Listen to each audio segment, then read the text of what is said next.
This is Robert Foley at the Big Data Congress for Andreas Weigend. How you doing, Andreas? I'm doing very well. How are you doing? Very good. Thank you for asking. So, can you just tell us, our audience, a little bit about yourself?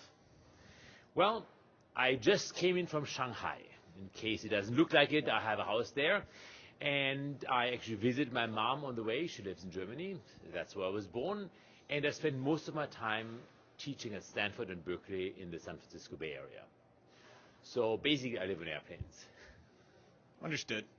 So, we're going to talk about big data today and some of the opportunities that are around it. But some of the problems that companies have is actually trying to find out how to use that data and where to get it. Can you talk about how a company can actually find out which data they should go after? Right. So I have something called the 8 rules for big data.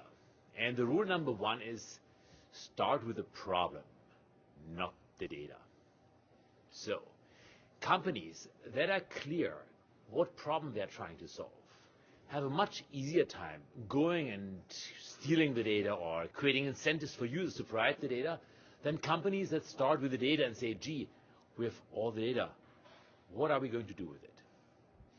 So the mindset shift which you see is a mindset shift away from we have that data or we can never get those data to what is the problem, what data do you need, and how do you get those data? And in many cases, if there's a clear value for the end user, actually guess what? The end user will provide the company with the data. That's very interesting. So how does a company know what's a good or bad metric to use in big data? Okay. So that actually is one of the key strategic questions for a company. And I call it the equation of the business. Like you have an equation of life, of your life, where you trade off, pleasure right now, rather than sitting in the cold here, you could be sitting somewhere on the beach. But it wouldn't maybe be good for you long term because you wouldn't have that interview. So that means what is the exponential decay function here for your happiness? So similarly, companies need to think about what is the equation of the business. For instance, at Amazon.com, where I was the chief scientist, we deeply thought about which terms to include in the equation and which weights to put in front of the terms. For example, initially we thought that a call to the call center would cost the company, say, $10. But then we realized that customers that call the call center and have their problem resolved actually became much better customers than those that didn't call the call center. So we flipped the sign from costing $10 to actually being worth something for Amazon, like $10. But then the question is, what actions do you take? And if that is the only metric, then it would mean ship everybody the wrong thing, have everybody call the call center and then fix it. And wow, what an amazing creation of the business. So you add a second term to it, and so on and so forth. So data is the raw material. As your premier, when you introduced me, said, referring to a talk I gave to the United Nations, social data is the new oil.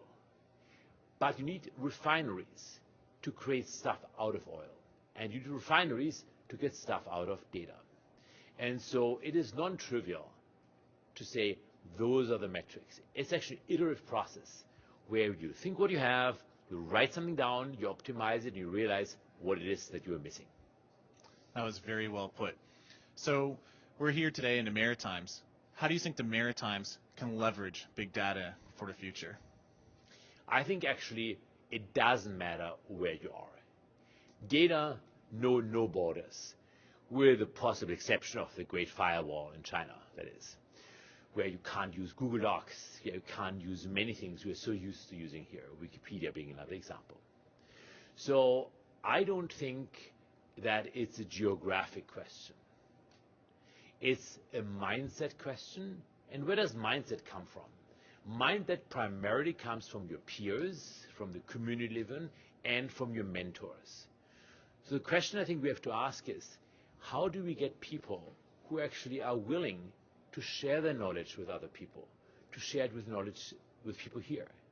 And how do we create peers that support each other as opposed to compete with each other? Thank you very much for your time, Andreas, and I appreciate it and wish you very well. Thank you. Take care.